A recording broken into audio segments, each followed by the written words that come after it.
আসসালামু আলাইকুম, সবাই কেমন আছেন? আপনাদের জন্য ছোট্ট একটি ভিডিও নিয়ে আসলাম। আপনারা দেখতে পাচ্ছেন আমি একটা বাটন ফোনের কাজ করছি। এই ফোনটি ফুল শর্ট। আপনারা মাল্টিমিটারে দেখতে পাচ্ছেন সেটটি কিন্তু ফুল শর্ট।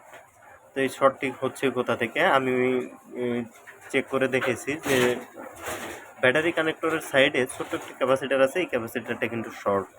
আমি এই ক্যাপাসিটারটা এখন রিমুভ করে দিচ্ছি এবং রিমুভ করার পরে আমি আপনাদেরকে দেখাবো যে আসলে ফোনটি রান হয় কিনা এবং শর্ট চলে গেছে কিনা।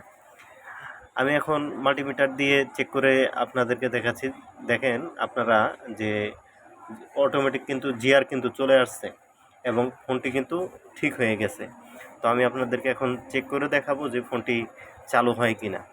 তো আপনারা যারা শর্ট রিমুভ করতে পারেন না তারা কিন্তু এই শর্টের জন্য কিন্তু অনেক সময় দেখা যায় যে নেটওয়ার্ক আইসি বা আদার সাইডে কাজ করে সেটটি একদম বাদ করে ফেলেন। তো আলহামদুলিল্লাহ ফোনটি চালু হয়েছে। ভিডিওটি ভালো লাগলে অবশ্যই লাইক, কমেন্ট এবং শেয়ার করে দেবেন। সবাইকে ধন্যবাদ। আসসালামু আলাইকুম।